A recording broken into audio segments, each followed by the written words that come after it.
The other part of this forum is that we really want to hear from you and hear what people are needing, what you're struggling with, and how we can better support you.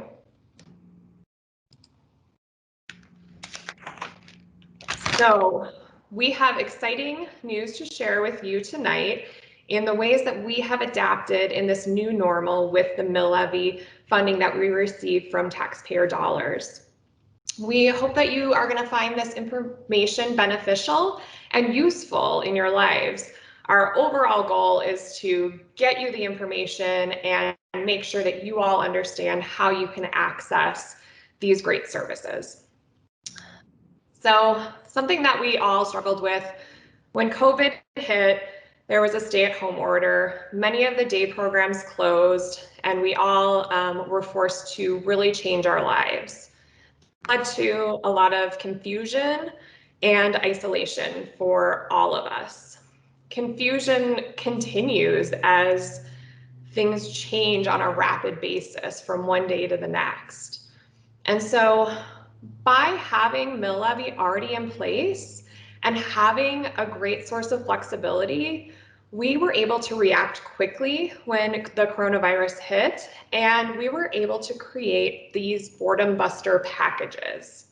So boredom buster packages were packages that were sent out to adults and to children to really try to combat this isolation, boredom, all of the things that we were experiencing at the very beginning of the coronavirus. We wanted to include activities that would help people that were living alone so that they would have things to do, and then also create a sense of community by having activities that people could engage with other people in their home. We were able to partner with Autism Community Store, and I don't know if you all have been to Autism Community Store before, and I know they are open with some limitations right now. It's a great place to go. They have a great community there and some wonderful products. I love browsing around the store. And they were able to work with us and get packages out to individuals in record time. So in the first month alone, 42% of our residents in programming benefited from those packages, which was really exciting that we were able to move so quickly on this. And now I want to share a story about Denise. She's just one of the individuals that received one of these boredom buster packages.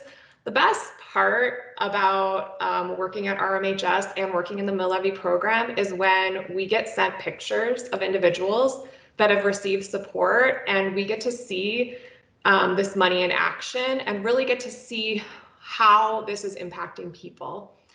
So Denise lives alone, and she got her package, and she was really excited to explore all the package has to offer, and was able to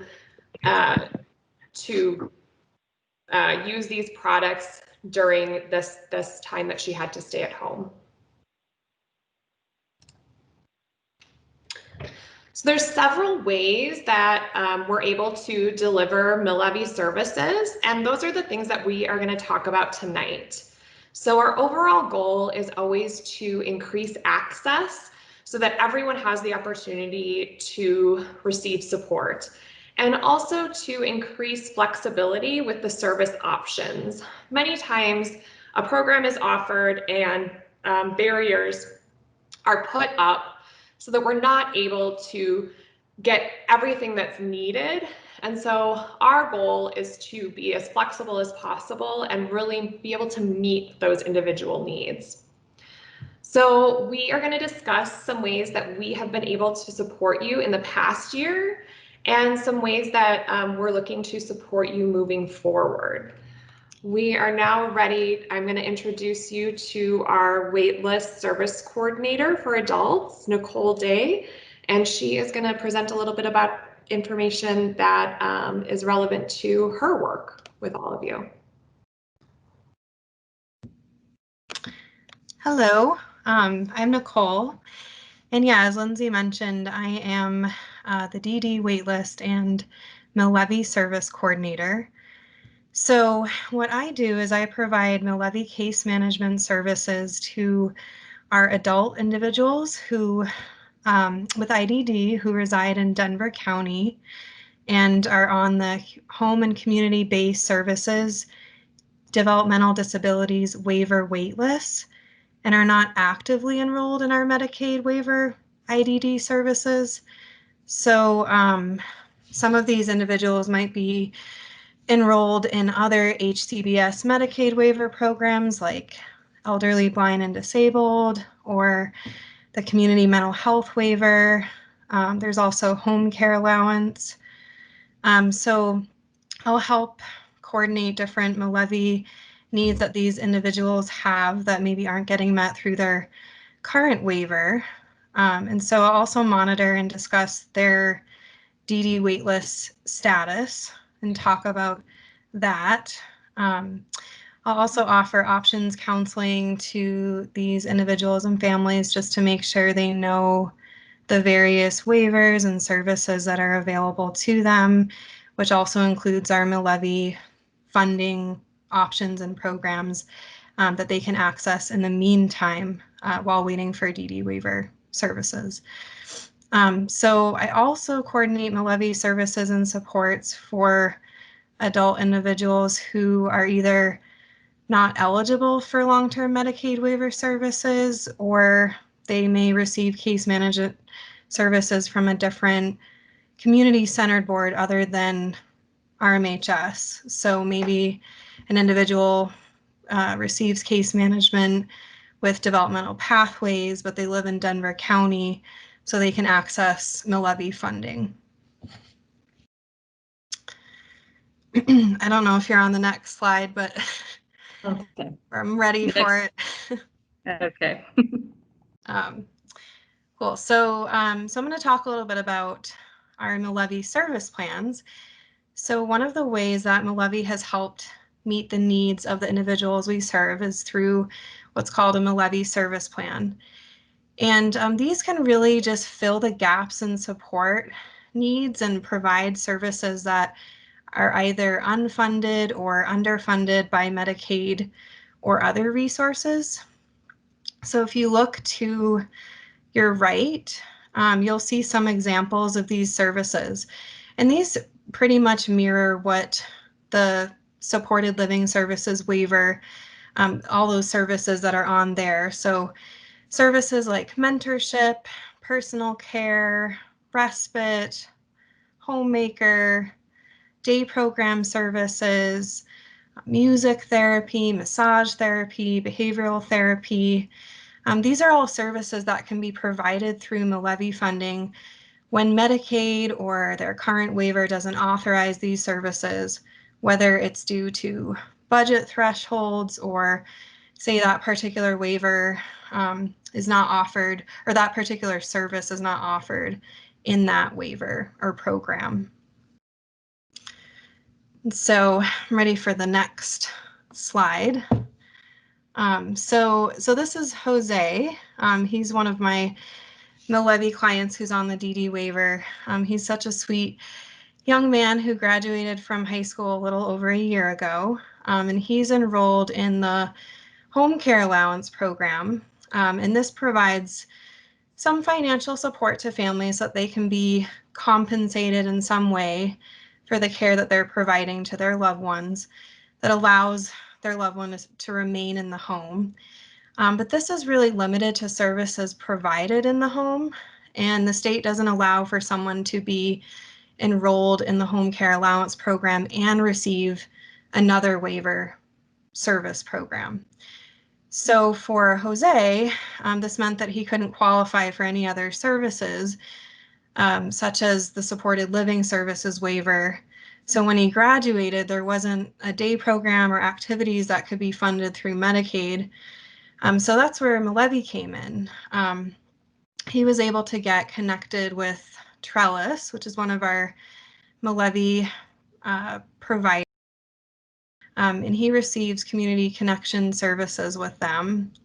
So with Levy funding, he can go out in the community with a small group and participate in fun activities and engage with his peers, increase his social and safety skills, and really just enhance his quality of life.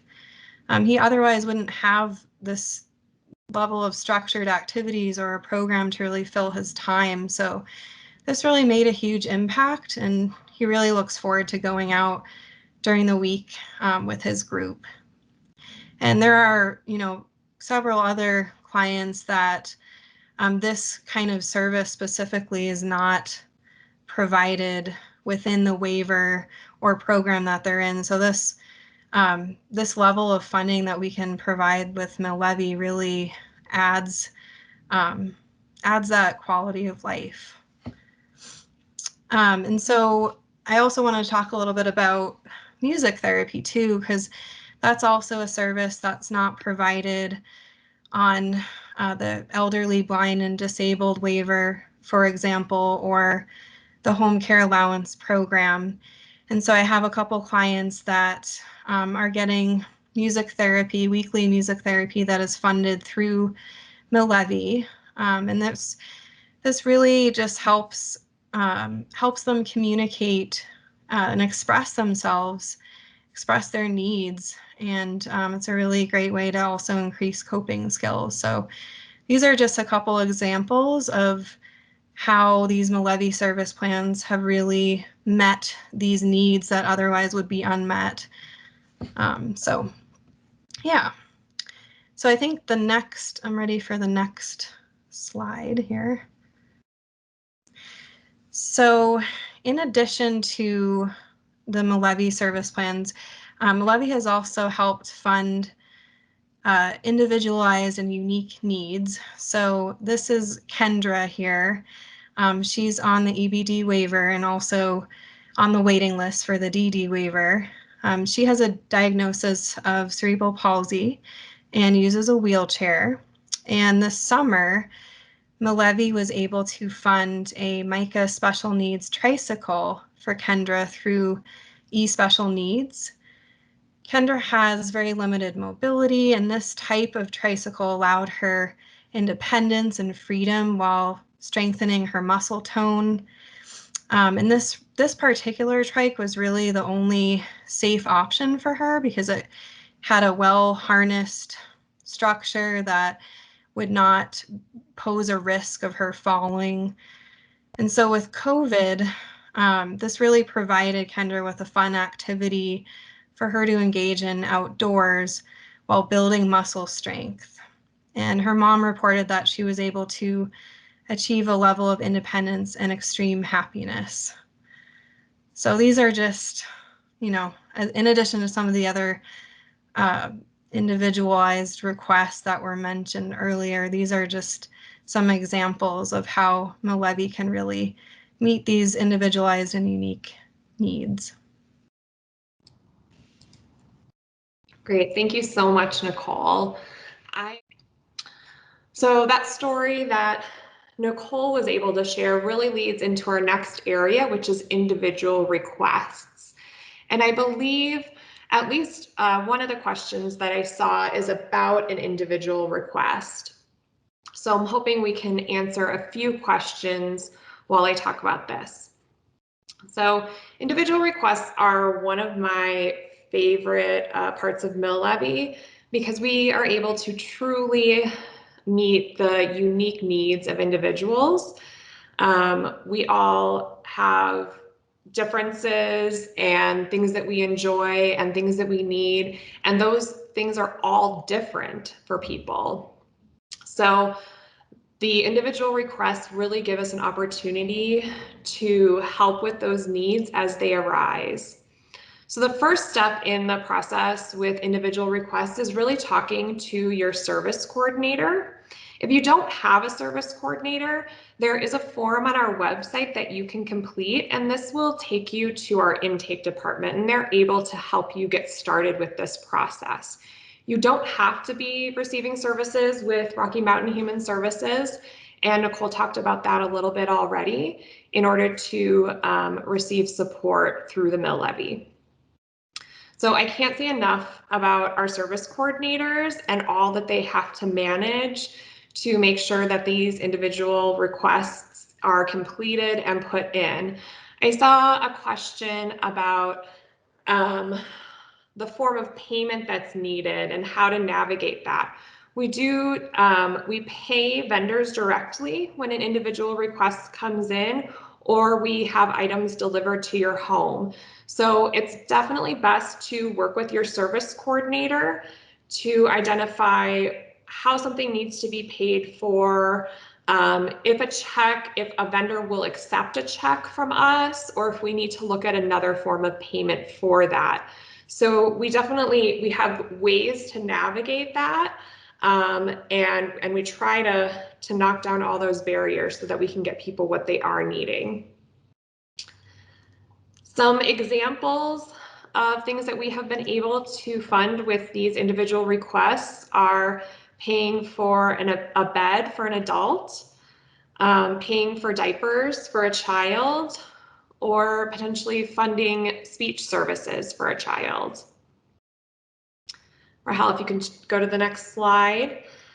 I want to share a little bit more about a more unique need that came in through an individual request, and a passion for music that we were able to help with. So we all want to follow our passions, and I love that sometimes the opportunity comes to the Levy team to really help someone to fulfill something they are passionate about. So this is a story about Samuel.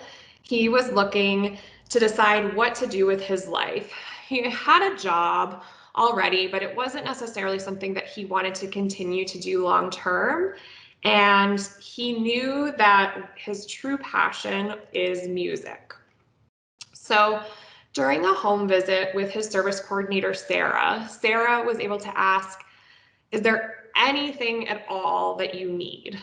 And she said, "Think big." And Samuel didn't have to think long. He knew the answer. He wanted to attend DJ school. So as you can imagine, our service coordinators aren't frequently asked about a resource for attending DJ school. This was something that Sarah had to go back, research options for, look at resources, see if there was a resource out there to already meet this need. And if there wasn't a resource out there, think about how she could get this need met.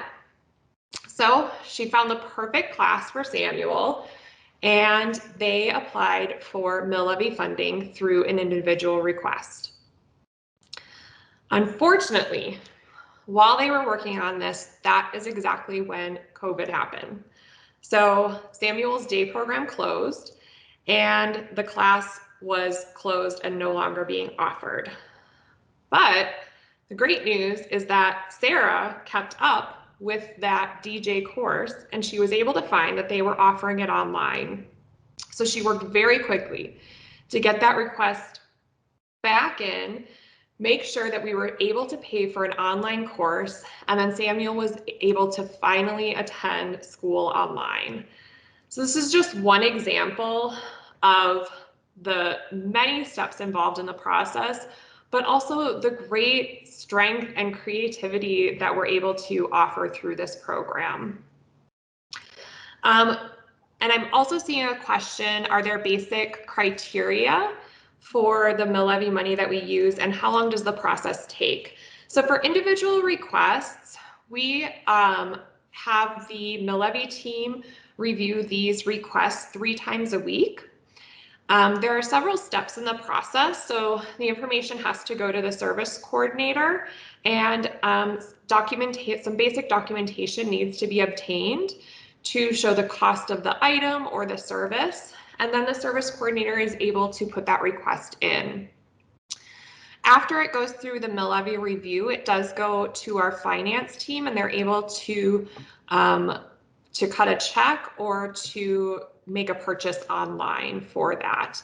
The process is generally pretty quick, but obviously if there are any challenges with getting that upfront documentation, it can slow down the process a little bit. We try to work with people to make sure that we're able to get that documentation, and we can be flexible in what what that documentation needs to look like. So the service coordinators they have a wealth of knowledge around this process, and they are going to be the most helpful for you and your first line of contact. If we can go to the next slide. So there are many things in place that we can do with the Levy dollars. And this year, we've been able to look at where are we now and where do we want to go from here. COVID has created new challenges that we didn't even know existed. So we've been working to receive feedback from service coordinators and individuals and see how we can further support people. So now I am going to introduce you to Aaron Allen. He is our program development specialist, and he is going to talk to you a little bit more about some new ways that you can access, and those tie into our individual requests. And I'm going to hand it over to you, Aaron. If you could go to the next slide, please. Thank you so much, Lindsay. Yep, I am Aaron Allen, and I am a program development specialist over with the Levy department at Rocky Mountain Human Services. If you were in the room earlier and you heard Amy introduce herself, she started in May, and my start date was March 23rd, which, if you can remember, that was like right in the thick of it. I think my initial start date was the day that everything pretty much got shut down in Denver.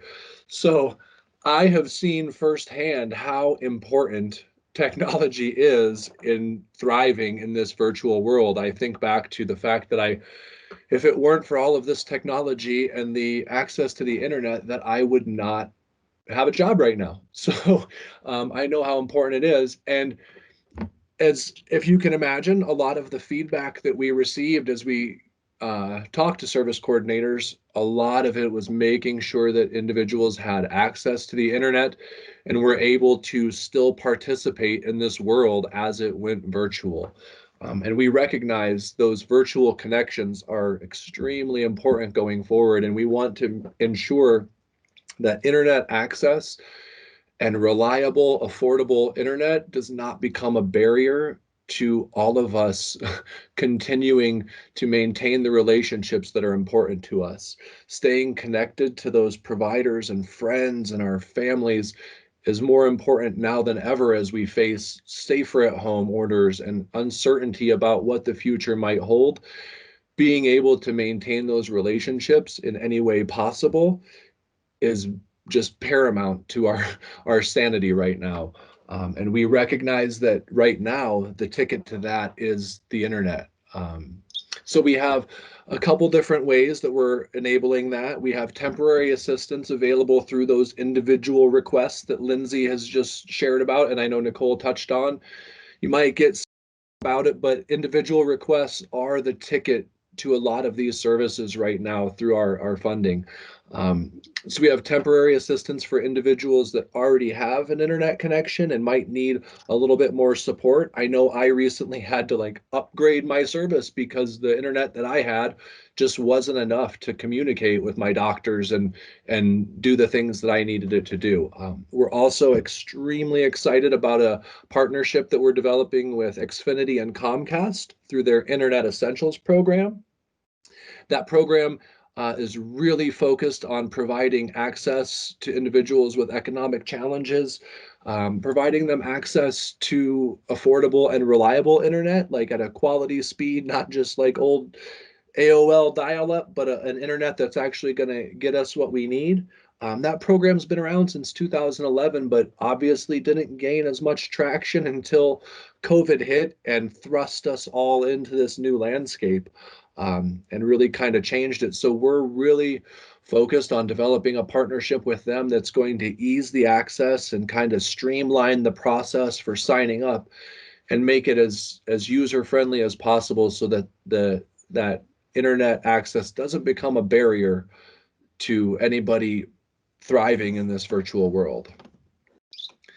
The funds are any requests will go through those individual requests as we talked about, and the funding, all the payments will go directly to the vendor to kind of make it as easy as possible for those getting support and not having to manage worrying about who's paying the bill or where it's coming from. Rahel, you can click on over to the next slide. I can't see it. I'm running blind here. It's part of that technology. But we recognize that the internet is kind of like having this awesome brand new highway next to you, and it's great, and it's going to take you to where you need to go. But if you don't have a vehicle to get on that highway, it doesn't do you a lot of good. And nowadays, laptops, tablets, Chromebooks, smartphones, right? I don't think you could go anywhere without seeing somebody on one of those devices. Those are the vehicles that we use to connect ourselves nowadays. And they don't come cheap. Technology is expensive, and we recognize that, and that's where MilLevy is here to support. We do not want any of that to become a barrier to somebody being able to stay connected right now.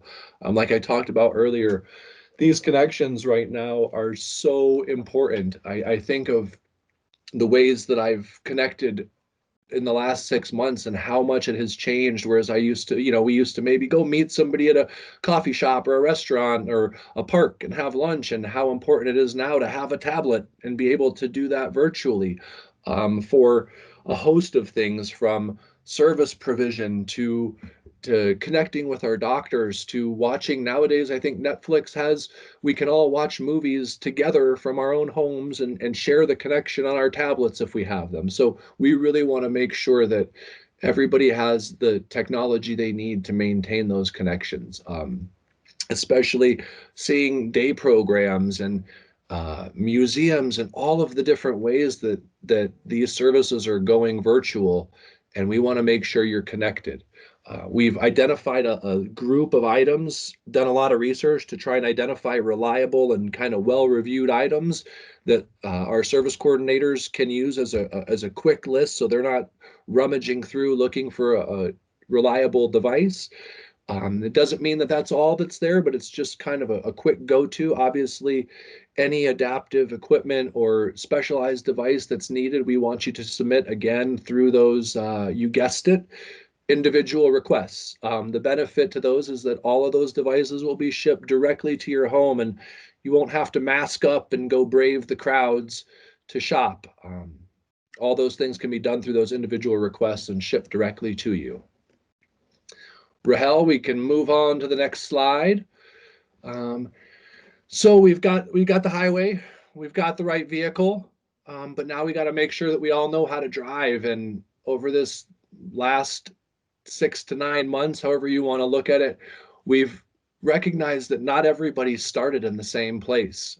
Some of us came into this virtual world with a lot more experience and training on how to access it, and others barely knew how to turn a computer on. I celebrated my grandfather's 90th birthday virtually with my grandmother via FaceTime. You can imagine the training that took place to make that happen. But it's been really eye-opening to all of us, I think, at how much we've been able to adapt. At MilLevy, we want to make sure that everybody has access to the training and development of their skills to continue to thrive as we go forward, and we're all going to need those skills even more. We've identified a number of community partners. Comcast and their Internet Essentials program recognize that need and have training available. AbleLink, CCDC, University of Colorado, they're all developing trainings to help make sure we all have the skills to go forward. And FHI, who is going to kind of speak after I'm done, I'll lead into them. They have developed an excellent training to make sure that we all have the digital literacy skills, from turning on a computer to being safe in a digital environment and protecting our information. Again, access to all of those supports can be done through the individual requests, and contacting your service coordinator to see which is right for you. And then we've got one more story that I really want to talk about. And Rahel, you can skip on there. And this is I'm just going to talk about Matthew, and this is a real testament to how technology keeps us connected.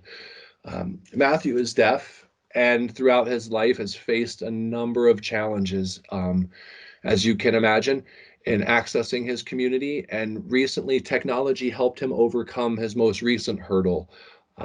As he was aging, he uses a notepad and a pen to communicate with those around him. And as he was aging, his hands began to shake and his writing became illegible, and he was having a really tough time communicating. Well, with the help of Support Inc. and some folks there, they got him an adaptive iPad, and his world changed, and he was able to thrive again. He began learning ASL and was able to communicate in ways he never thought he could. He used that device to access the newspapers that he so loved to read but struggled to get out to go see. He used that device to access and read the newspaper. He was able to get tickets to museums and other community events. And that technology not only allowed him to survive and continue to communicate, but actually improve and thrive in the face of obstacles in a world that was changing right in front of him.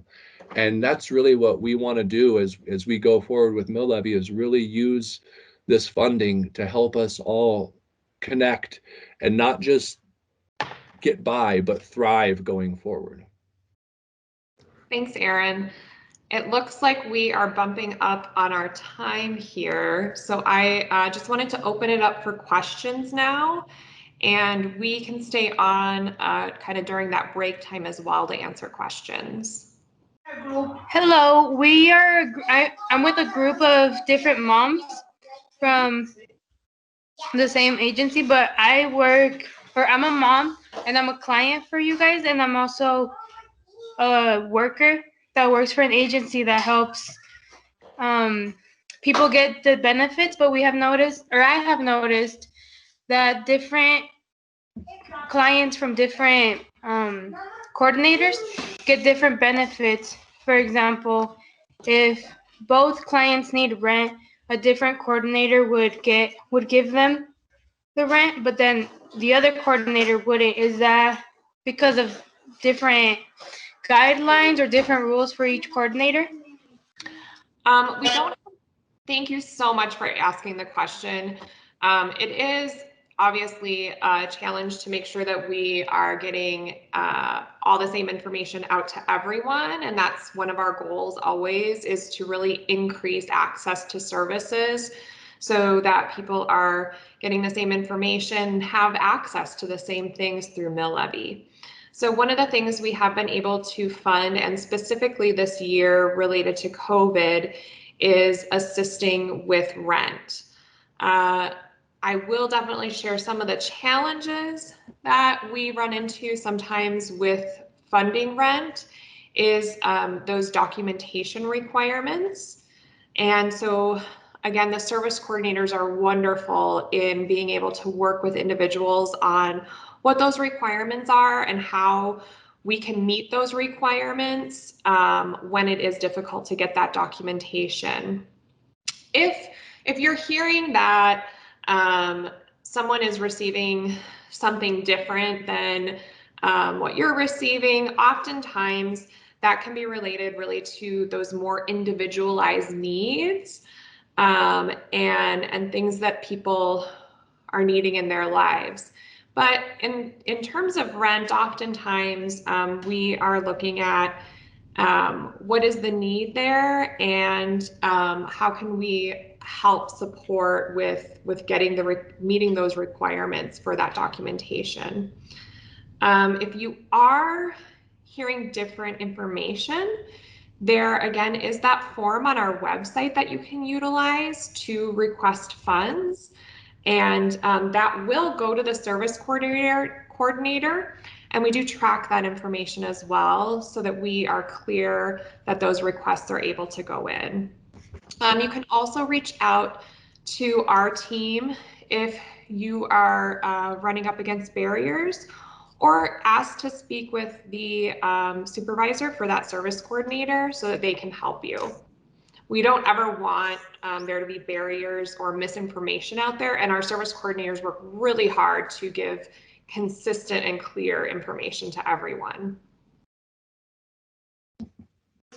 Another mother was also asking what type of liberty or what type of guidelines does a client have when asking for certain products? Like if they need, for example, a computer for their child, there might be rejection or incorrect ones. Like if they ask for a certain computer, but then send them a different type, would it be because of the budget that is given, or is there a different reason for that? So we have funded different computers for individuals just again to meet those needs. So what we're really looking at with those requests is what's needed to meet that person's needs. We also have kind of just some general information that service coordinators can reference on here are products that are out there that are pretty easily available, and we've had success with ordering and with people being able to use. One of the things that is challenging at times with devices, and this doesn't necessarily apply to the adult side of things, but on the children's side, there are different avenues to go through to get devices. And so if there's a program that you're involved in and that program is able to offer funding for a device, we would need to utilize funds from that program first. So there are some variances in how the process would flow for people. But generally, we just working with the service coordinator and getting that request in is the best upfront option. And anytime something is denied through an individual request, a letter is sent out for that denial with additional steps that you're able to take for that. Thank you.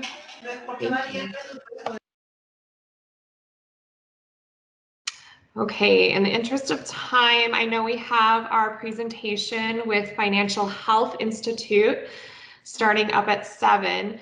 So if there are other questions, I am happy to keep the chat open, and then we will be around later for other questions as well.